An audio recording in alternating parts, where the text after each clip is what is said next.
Good morning बच्चों, क्या हाल चाल। आई होप सभी बच्चे अच्छे होंगे। मैं अनु सर आपका स्वागत करता हूं मेरे यूट्यूब चैनल केमिस्ट्री पाठशाला में। तो आज हम पढ़ेंगे बेटा विलयन का कुछ बचा हुआ भाग। ठीक है, तो हमने विलयन के चैप्टर में बेटा पढ़ लिया था कि मोलरता क्या होता है, नॉर्मलता क्या होता है, फॉर्मलता क्या होता है। फिर आपने पढ़ा था मोललता किसे कहते हैं। ये सारी चीजें आपने पढ़ लिया था। आज हम पढ़ेंगे बेटा बचा हुआ भाग में क्या, मोल प्रभाज। मोल प्रभाज आज क्या पढ़ेंगे हम, मोल प्रभाज पढ़ेंगे। तो मोल प्रभाज किसे कहते हैं, यानी कि आपको पता है विलयन के अंदर दो चीज होगा बेटा। आपको होगा एगो क्या, आपका होगा एक तो क्या विलय होगा, और यहाँ पे क्या हो जाएगा एक आपको विलयन हो जाएगा, और सॉरी एक हो जाएगा आपका विलयन के अंदर क्या हो जाएगा विलायक हो जाएगा। ठीक है, तो यहाँ पे जब निकालेंगे हम तो यहाँ पे विलय का भी मोल निकलेगा, और यहाँ पे क्या आ जाएगा विलायक का भी क्या निकलेगा मोल निकलेगा ना। तो यहाँ पे प्रभाज, भाज का प्र और धन क्या भाज, भाज का मतलब हो जाए क्या भाग देना, एक दूसरे से भाग करना, और यहाँ पे क्या हो जाएगा प्रति, मतलब कि विलय हो चाहे क्या हो विलायक हो, अगर इन दोनों के मोलों की संख्या निकाल लिया जाए और पूरे विलयन की मोलों की संख्या निकाल लिया जाए, तो प्रत्येक के मोलों की संख्या को यदि विलयन की मोलों की संख्या से क्या कर दिया जाए भाग दे दिया जाए, तो निकल के आएगा हमारा क्या मोल प्रभाज आ जाएगा। आई बात समझ में। तो मोल प्रभाज किसे कहेंगे, तो विलय तथा विलायक इन दोनों के किसी की मोलों की क्या हो जाएगी संख्या हो जाएगी, और उन संख्याओं को पूरे विलयन की मोलों की संख्या से क्या कर देंगे हम भाग दे देंगे, तो उसी को हम क्या कहेंगे मोल प्रभाज कहेंगे। आई बात समझ में। तो यहाँ पे मोल प्रभाज किसे कहते हैं बेटा, तो मोल प्रभाज यहाँ पे आपका होता है क्या कि किसी विलयन में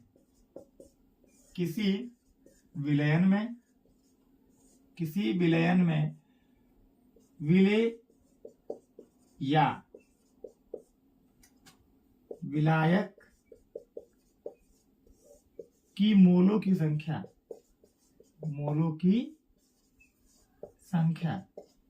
विलय या विलायक की मोलों की संख्या तथा विलयन के कुल मोलों की संख्या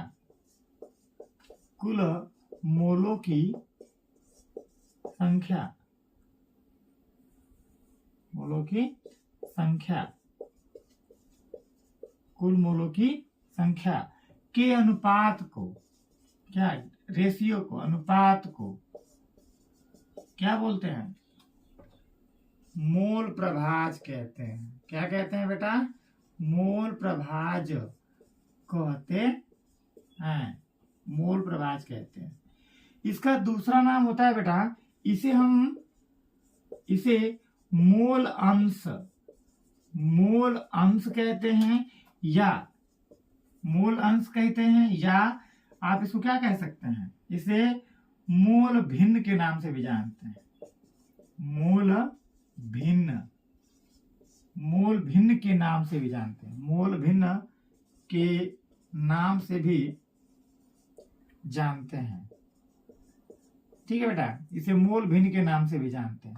ठीक है, तो इसे ना बेटा इसे हम काई, ठीक है यहां पे होता है इसे काई से प्रदर्शित करते हैं। ये काई इसको हम काई बोलते हैं, काई से प्रदर्शित करते हैं,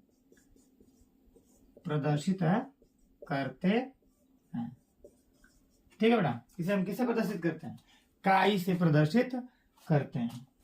ठीक है, तो समझ में आया मोल प्रभाज, मोल किसके मोल विलय या विलायक के मोल हो जाएंगे, और उनको प्रभाज करना, प्रभाज मतलब प्रति एक दूसरे को क्या करना भाग देना, लेकिन किससे भाग दिलवाना विलयन की कुल मोलों की संख्या। तो यहाँ पे परिभाषा हो जाएगा कि किसी विलयन में विलय या विलायक की मोलों की संख्या तथा उस विलयन के कुल मोलों की संख्या के अनुपात को क्या कहते हैं? मोल प्रभाज कहते हैं। इसे हम मोल अंश के नाम से चाहे मोल भिन्न के नाम से भी क्या करते हैं? जानते हैं।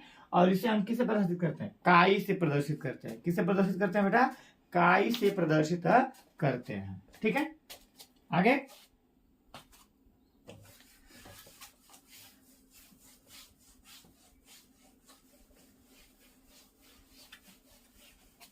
ठीक है। तो काई बराबर यानी कि मोल प्रभाज बराबर क्या आ जाएगा? मोल प्रभाज, मोल प्रभाज बराबर क्या आ जाएगा आपका? विलेय, विलेय या विलायक, विलेय या विलायक की मोलों की संख्या, की मोलों की संख्या, विलेय या विलायक की मोलों की संख्या, और बटा में आप क्या लिखेंगे? विलयन की कुल मोलों की संख्या, विलयन की कुल मोलों की संख्या, मोलों की संख्या। ठीक है बेटा, उसको ही हम क्या बोलेंगे? मोल प्रभाज कहेंगे। ठीक है, तो यहां पे बेटा आते हैं तो लिखते हैं कि माना किसी विलयन में, माना किसी विलयन में, माना किसी विलयन में विलेय एवं, विलेय एवं विलायक क्रमशः ए एवं क्या है? बी है, तथा इनके मोलों की संख्या, मोलों की संख्या क्रमशः क्या हो? स्मॉल एन एवं क्या हो बेटा? कैपिटल एन हो तो, हाँ तो हो जाएगा बेटा। तो क्या कर सकते हैं? यानी कि कहा गया है कि विलायक, विलायक यहां पे पहले लिखा गया है विलेय, यहां लिखा गया है विलेय, जो हमारा क्या है? विलेय हमारा ए है, जिसके मोलों की संख्या क्या है? स्मॉल एन है। और आपको विलायक लिखा गया है, विलायक, विलायक क्या दिया है आपका? बी दिया है, जिसके मोलों की संख्या क्या है आपका? कैपिटल एन है। तो बेटा हम लिखेंगे, यहां पे लिखेंगे, हम मोल प्रभाज को किसे डिनोट करते हैं? काई से प्रदर्शित करते हैं, ये बताया गया आपको। तो यहाँ पे हम लिखेंगे कि पहले के मूल प्रभाज यानी कि विलेय का मूल प्रभाज निकालेंगे। तो यहाँ पे लिखेंगे काई विलेय, काई विलेय बराबर आपका हो जाएगा क्या? तो विलेय का मोलों की संख्या, सबसे पहले हम लिखेंगे विलेय की मोलों की संख्या। तो यहाँ पे हो जाएगा विलेय की मोलों की संख्या क्या हो जाएगा? स्मॉल एन, यहाँ पे लिखा है विलेय या विलायक किसी एक की भी, तो हम पहले विलेय की निकाल रहे हैं। तो विलेय की मोलों की संख्या में बेटा विलेय की मोल कितना दिया? स्मॉल एन दिया।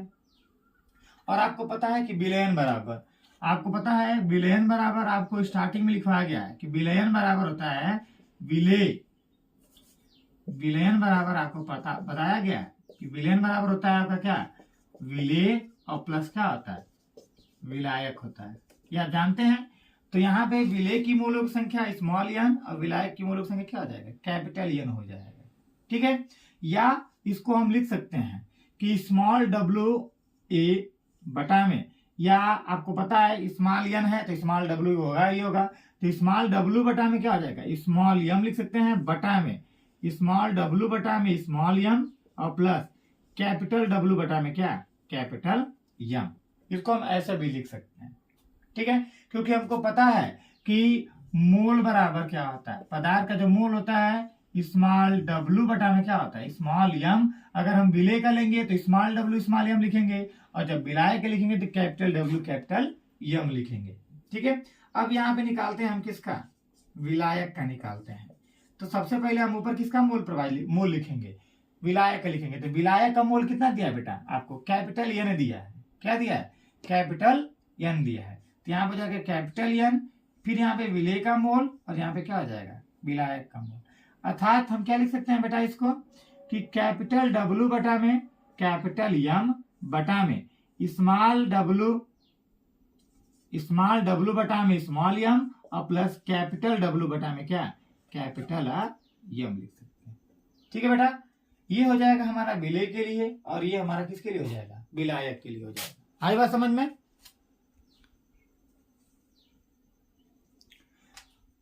ठीक है बेटा, एक फार्मूला होता है बेटा आपका क्या, एक फार्मूला होता है आपका कि काई विले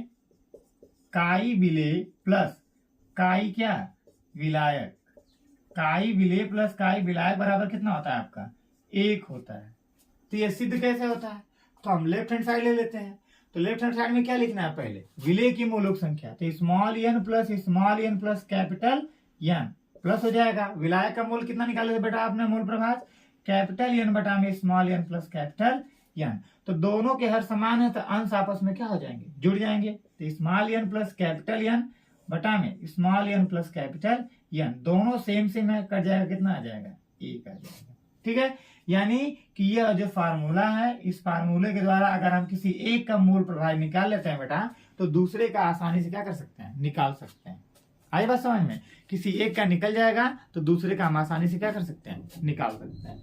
आई होप यहां तक आपको पूरी तरीके से आपको क्या हो गया होगा, समझ में आ गया होगा। ठीक है, तो इस पर हम सवाल लगाते हैं एक ठो। ठीक है, सवाल लगाते हैं।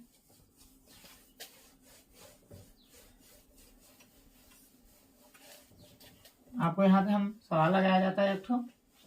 ठीक है, यहाँ तो बता लिया आप, आपको सवाल लगाया जाएगा। पहला सवाल है आपका ये मूल प्रभाज पे आपका सवाल है, पहला क्वेश्चन नंबर 1, इस पे सवाल लगाया जाएगा। लिखा गया है कि मान लीजिए कि 36 ग्राम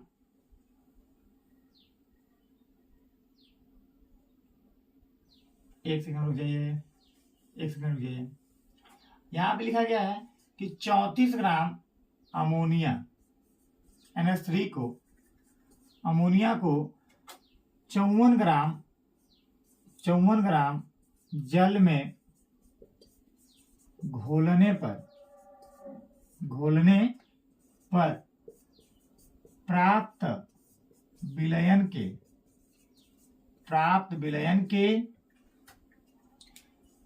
प्रत्येक घटक का मूल प्रभाज ज्ञात कीजिए।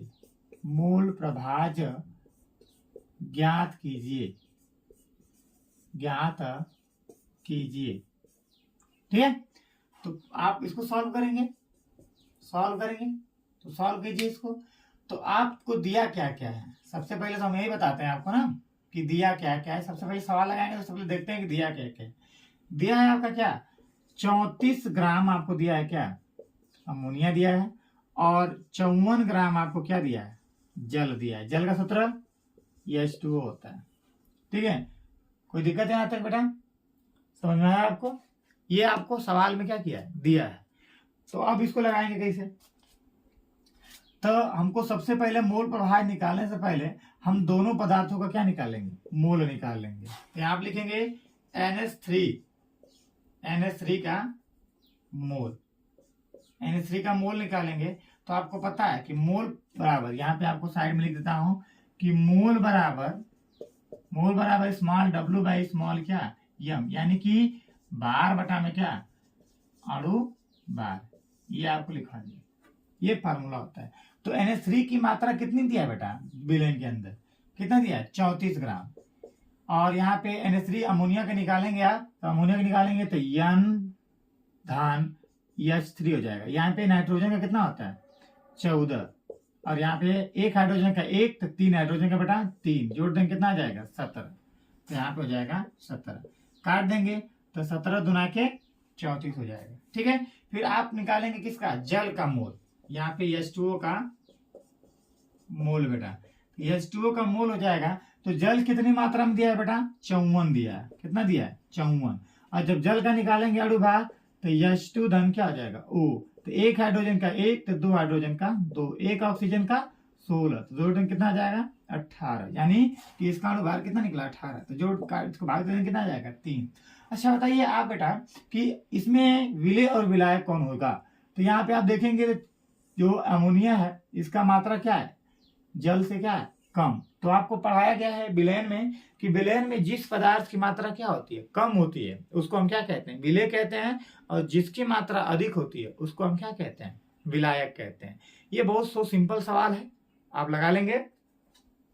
तो यहाँ पे विलेय, तो ये हमारा क्या हो जाएगा, जो हमारा अमोनिया हो जाएगा, ये हमारा क्या हो जाएगा बेटा, विलेय हो जाएगा। तो इसको हम दर्शाएंगे किससे, स्मॉल एन से, याद करिए पीछे। और यहाँ पे जो विलायक है जिसको क्या दर्शाएंगे, कैपिटल एन से दर्शाएंगे। तो यहाँ पे हम मोल प्रभाज निकालेंगे। सबसे पहले किसका निकालते हैं हम, अमोनिया का निकाल देते हैं। आप लिखेंगे काई अमोनिया NH3 बराबर, तो सबसे पहले अमोनिया का मोल लिखेंगे, क्योंकि हम बताए थे जिसका निकालते हैं सबसे पहले उसी को ऊपर लिखते हैं। तो यहाँ पे हो जाएगा 2 और बटा में कुल विलेयन का, तो दोनों को आपस में जोड़ दीजिए। तो 2 धन 3 बराबर 2 बटा में कितना हो गया, 5 हो गया। ये आपका क्या निकल गया, मोल निकल गया। ठीक है, अगर इसको हम मोल प्रभाज को डिवाइड करते हैं तो यह जाएगा 0 कितना 4। ठीक है, अब हम निकालते हैं किसका, अब निकालते हैं हम किसका, काई H2O का। जब निकालेंगे तो जल का मोल प्रभाज बेटा 3 बटा में आपका हो जाएगा 2 धन कितना 3 बराबर 3 बटा में कितना 5। काट देंगे तो आ जाएगा 0 कितना 6 आएगा बेटा। अगर हम मान लीजिए कि हमने एक का मोल निकाल दिया, दूसरे का मोल निकालेंगे तो उस फार्मूला से निकाल लेते हैं। काई NH3 प्लस काई क्या हो जाएगा यहाँ पे H2O। जब निकालेंगे तो बन जाएगा 1। तो काई NH3 का मोल प्रभाज कितना निकला था, 0.4 निकला था, 0.4। यहाँ पे हो जाएगा H2O बराबर क्या हो गया 1। तो यहाँ पे 4 प्लस में है, इधर जाएगा तो बेटा माइनस में। तो यहाँ पे बन जाएगा काई H2O बराबर हो जाएगा 1 माइनस 0 कितना 4, घटा देंगे 0 कितना आ गया 6। देखिए, चाहे आप इस फार्मूले पर रख के लगाइए, चाहे बारी बारी दोनों का मान रख के लगाइए। तो ऐसे करके लगाएंगे तो ये चीजें आएंगी, दोनों सेम ही आएगा।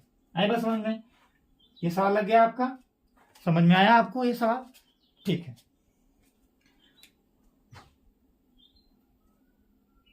अगला सवाल लगाते हैं इसका।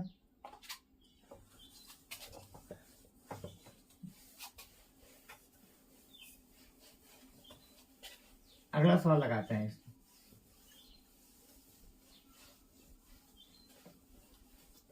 अगला सवाल क्या होगा बेटा, अगला सवाल मान लीजिए लगाते हैं, लगाएंगे हम इसका अगला सवाल।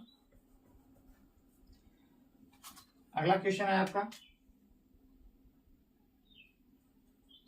अगला क्वेश्चन है क्वेश्चन नंबर 2 लगाइए। अगला आपका ये हो जाएगा कि मान लीजिए दिया कि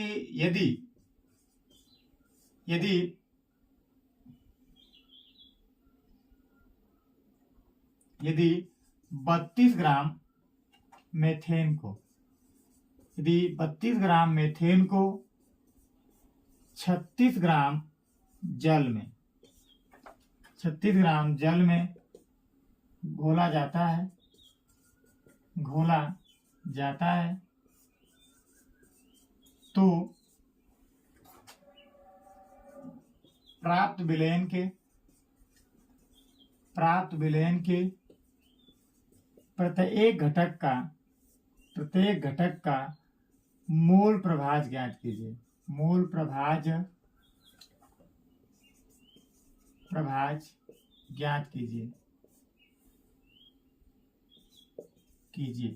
जो इसमें घटक दिए रहेंगे उनका मोल प्रभाज ज्ञात करना है। ठीक है, ज्ञात करिए। तो हमको पता है, आपसे हमेशा बार बार बेटा हम यही कहते हैं कि जब भी हम सवाल लगाएंगे तो सवाल में देखते हैं कि सबसे पहले दिया क्या क्या है। तो आप देखेंगे तो यहाँ पे दिया है कि मेथेन हमारा दिया है कितना 32 ग्राम और जल कितना दिया है 36 ग्राम। तो यहाँ पे आप लिखेंगे सबसे पहले कि 32 ग्राम क्या दिया है आपको, मेथेन।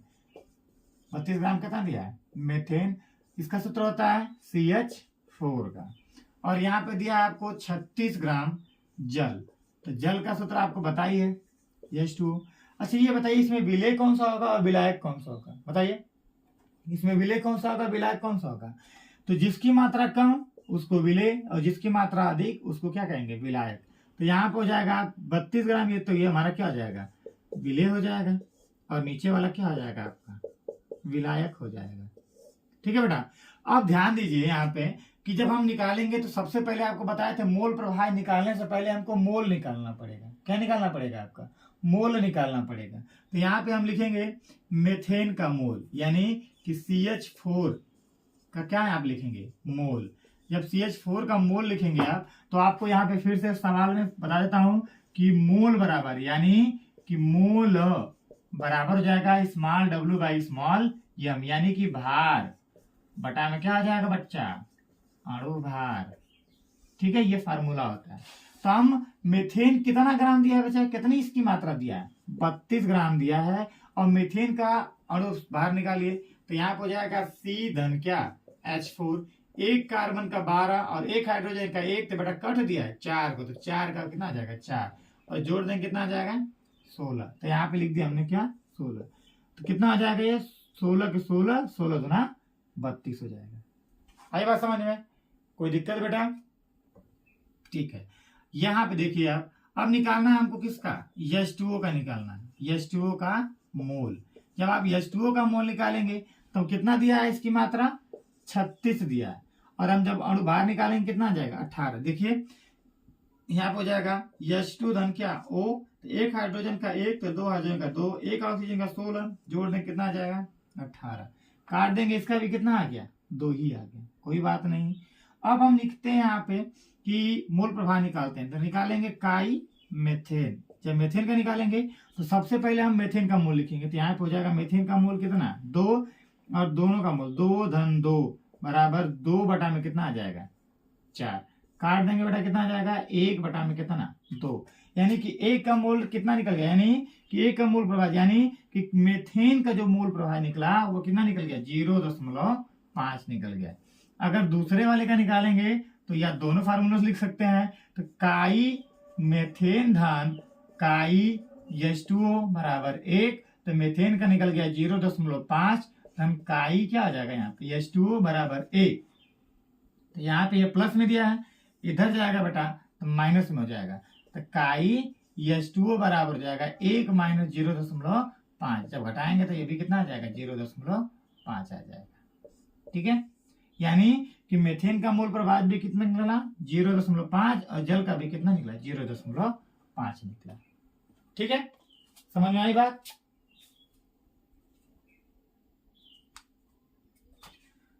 कोई दिक्कत बेटा? तो आज बस हम इतना ही पढ़ रहे हैं बेटा। आई होप आपको यह सवाल और यह टॉपिक अच्छे से समझ में आ गई होगी।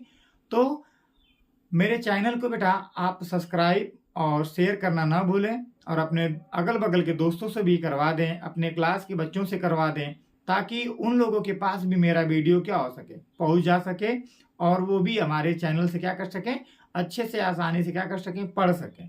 ठीक है, तो आई होप यह टॉपिक और इस पे सवाल जो बताए गए आपको अच्छे तरीके से समझ में आया होगा बेटा। तो आज के लिए बस हम इतना ही पढ़ते हैं, आगे का कल पढ़ेंगे। ठीक है बेटा, थैंक यू।